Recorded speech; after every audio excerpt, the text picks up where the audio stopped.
Smash Bros. Ultimate is going to be canon to Kingdom Hearts, but not for the reason that you think.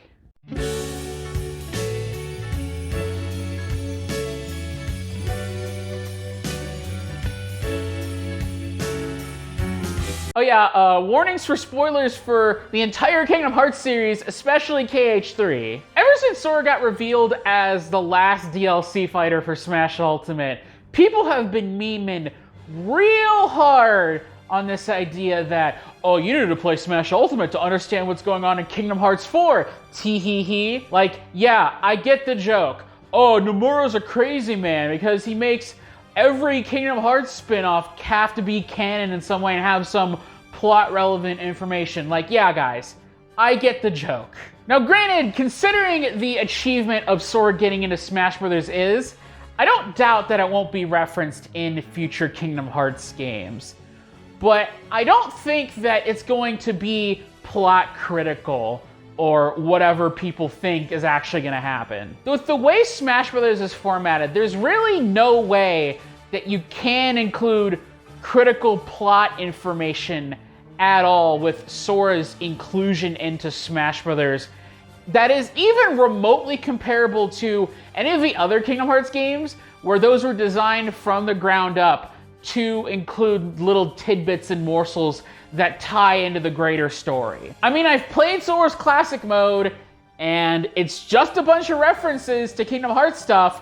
I'm sorry, guys. I know people really mean that there's like a 20-minute cutscene when you beat Classic Mode, but trust me, there isn't. And so, just the fact that Sora is in Smash is basically the only plot point, really, that you could have. I think it's just gonna be like a nice little wink and nod, right? That Sora disappeared after his fight with Yozora. Maybe he just floats around in unreality, going to different worlds and stuff. And when Sora gets found by another major character, he'll espouse something about, like, a couple sentences about, oh yeah, I ended up in this world, I had to fight all of these crazy fighters and stuff that were totally different from each other. And I found Cloud and Sephiroth there, and I tried to save them, but unfortunately I couldn't, and I ended up here. Or something like that. If they really want to be cute about it, I could see maybe even a poster in a world where Yozora, as a video game character, is shaking hands with some Square Enix Mario knockoff or something, like that shot at the end of the Sora trailer.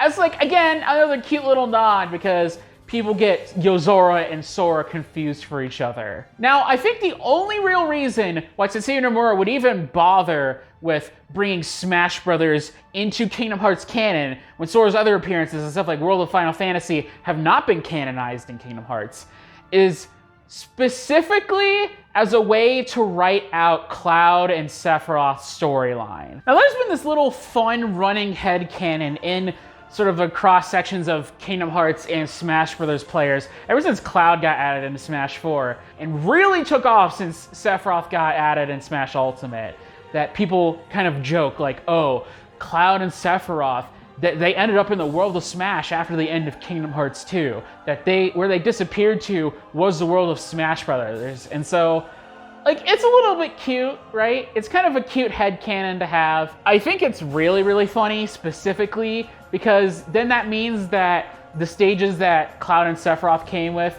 Midgar and Northern Crater, basically has no meaning to these versions of the characters because they didn't go through the events of FF7, they didn't live on Gaia, so Midgar basically means nothing to Cloud.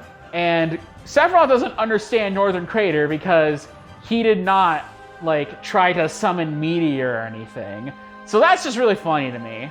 And Tetsuya Nomura, whether by accident or extremely intentionally, has made people's headcanons into canon, right?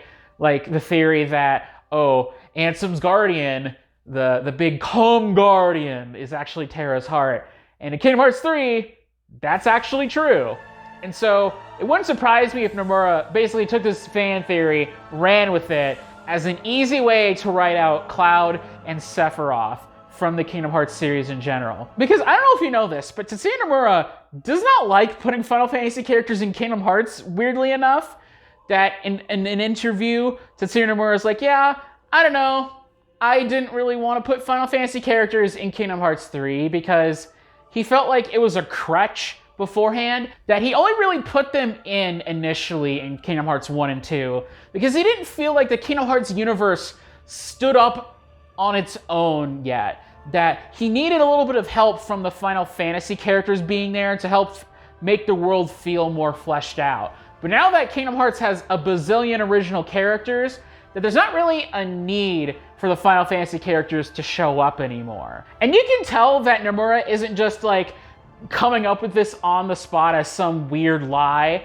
because in 3 Remind, they brought the Final Fantasy characters back because people were complaining, hey, where were the Final Fantasy characters? But they didn't really do anything with them. That they had cutscenes at the beginning of the Limit Cut scenario, and they were in the cutscenes at the end of Limit Cut scenario. But aside from that, they were just NPCs in one room that you could talk to as Riku. And so I imagine for Nomura, it must have been the easiest thing ever to write out Yuffie and Tifa and Aerith and all those other non-Cloud and non-Sephiroth Final Fantasy characters by basically just explaining that the plot since Kingdom Hearts 2 has basically just been Keyblade wielders' business. That the battle between light and dark is just the Keyblade wielders' business, right? What do these other guys got to do with it? They can't summon Keyblades, right? The universe is at stake, and we got a bunch of Keyblade guys back now. So what do these random people got to do with our business, you know? But the Cloud-Sephiroth conflict that I guess ended in KH2, but had no resolution, has really bugged him since then. Because even though he technically wrote an ending for him, people still keep asking about it and still keep asking for a resolution for it. And I'm sure it must like keep him up at night or something, that it really, really bugs the guy. And so for him, making Smash Bros. Canon would make it extremely easy for him to not write an actual ending for it. He's like, yeah, they're in Smash Brothers or whatever, they're fighting forever. Don't worry about it, guys. We got to worry about other stuff. So anyways, guys, that's it for the video, and I'll see you tomorrow.